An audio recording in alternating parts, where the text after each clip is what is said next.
Hey, what's going on YouTube? This is Black Beer Hunter coming at you again, and we're here to talk about a beer out of Stillwater Artisanal Ales located in Baltimore, Maryland. And the name of the beer is Stillwater is Nothing, Big Bunny is Everything. Um, that's a pretty cool name. But it's basically an English sweet stout, or you could just say basically a milk stout. And it's a collaboration brew by Stillwater because they're kind of like a gypsy brewing company. Um, and so yeah, I've had this a few times before, um, mostly on tap. I've had it on tap. It's a pretty cool beer. I actually went into I think I was in Riverdale Market and I did a make your own 6 pack, and this was one of the beers that I was able to grab up, right? So I was like, you know what? We'll talk about it on YouTube. Stillwater Brewing, kind of keeping it local. So yeah, nice can, nice look.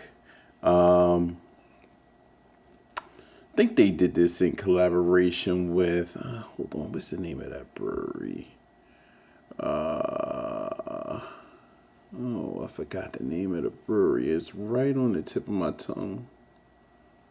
Oh, um, Arizona Wilderness. Yep. So, yeah, I went ahead and tried it a few times. I liked it. It's not anything that I would keep or I would search out, but I mean, it's a new year. Let's try it out. Let's see if the formulation is different or if my taste bud has changed. I know it's my palate has changed over the last year, maybe two. So certain things wouldn't get by for me early on. Like I said, like 2 years ago. Now it's changed a lot, and my palate's a little bit more wide. But I mean, I've been at this since the '90s, right? And I had a real narrow. Well, I was tasting around a lot and discovering a lot of different beers. Like I said, mostly all craft. It wasn't no mostly craft. It was all craft. And so at the end of the day, now, like I said, a little bit later, it started to narrow, and I became more of a like I was like to pretty much the same I am now, like stouts and porters and quads and triples and doubles, Belgian strongs, American strongs, barley wines, old uh, English old ales. So, like I said, I love a dark beer. I love a beer that's malty, and I do like a lot of adjuncts added into the beer. So at the end of the day, yeah, this is right up my alley. Um, but I began to change. I at that time I was tasting a lot of IPAs and sours, like Flemish sours during that time frame, fruit beers, and just random anything. Just if it was new, I was trying it.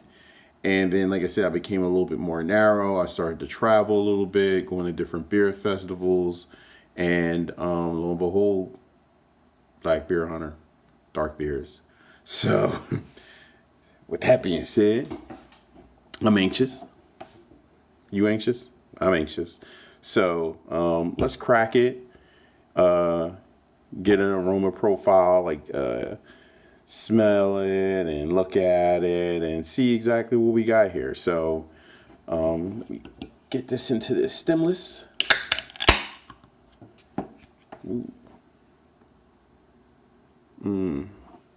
Smells like chocolate milk. So, pours really dark. Nice dark khaki head. Kind of fizzy, right? Looks like a soda. Tons of like a nice amount of carbonation. Yeah, I mean, look at that. Nice midnight black look. Dark head. It's receding pretty quick. Let's go ahead and check out the aroma while it's settling down and see what we have here.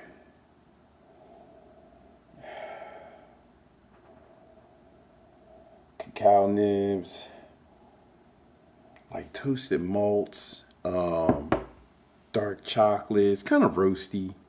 Like it's really roasty. And you get some coffee in there, and maybe a berry or something like that. Like I could smell like a tinge of a berry, but we'll find out, right? Like I said, you look at that head, you look at that lacing, kind of spotty and sudsy, but yeah, big bunny all the way. So, I mean, you could look at a lot of the stablemates coming out of Stillwater, and they have that surround. But like my favorite is that on fleek. Oh my gosh, on fleek is awesome. So I don't know if any of you guys ever had on fleek. Whenever it comes out, I'm all over it. I'm stashing it. I love it. So I have to taste this now. We talking about on fleek and we talking about surround, and there's a couple other stablemates out of Stillwater, and yeah, I gotta taste this. So you know what it is, YouTube. Cheers. I'm gonna taste this.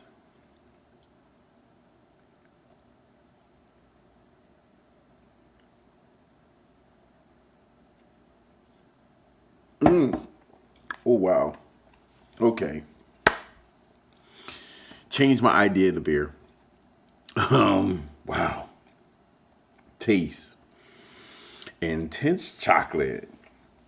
But it's like bittersweet balance. You get a hop after effect or an afterthought, like after it's gone down. But on the front end also, you get that roasty, toasty coffee, a little dose of caramel, maybe some toffee. Yeah, it's really, really delicious. Now, I am going to search out a 6-pack of this or a 4-pack or whatever it is. Average body, kind of not, it's not thin, but it's just like average. But the thing about it is, it still has really good viscosity. You can really feel it. It's like sitting on my tongue, is lingering. It tastes like I just drank a really good coffee, and you sitting around relaxing, reading the paper, or maybe just talking on the phone, and that's what it tastes like. It's just lingering and sitting on my tongue. Nice and creamy, smooth. Yeah, decent carbonation, like medium to like medium carbonation. So I like it. I guess you could say overall, very, very, very enjoyable.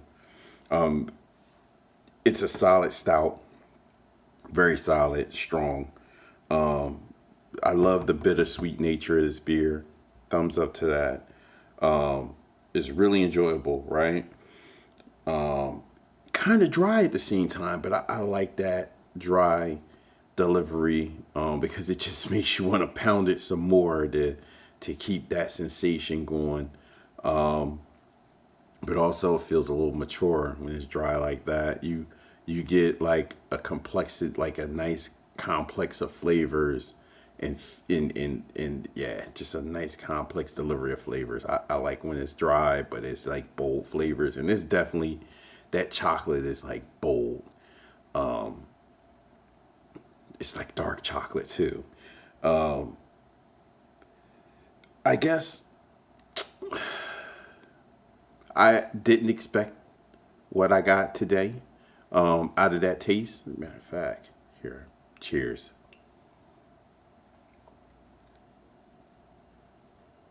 I didn't expect the delivery. I expected to, because I think the last time I had it, it felt like it was kind of all like lame. I mean, it could have been their tap. It didn't feel as well as it does right now. When I say well, the it's a hearty. If 8% is hearty, it hits you with a little bit more oomph than most beers I've had at 8%. So yeah, I mean, I like it. I'm going to actually go out and find some more of this.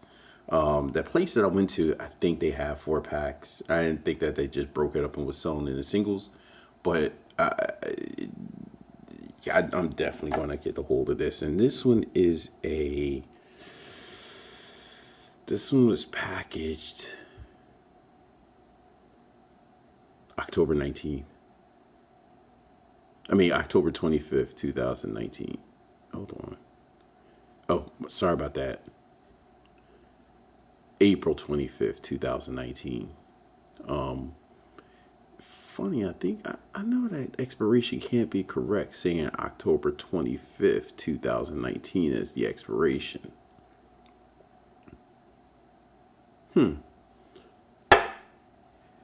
Whatever. So at the end of the day, I'm still going to look it out. I'm still going to sit it. I'll give it a year. Like I said, put it in the cooler, let it age for a year, break it out, see if it survived. I bet it will, and I'm going to crush it. So with that being said, YouTube, let me go back to TV. I can't wait. It's the weekend, and there's a lot of good binge watching going on. And yeah, one more week closer to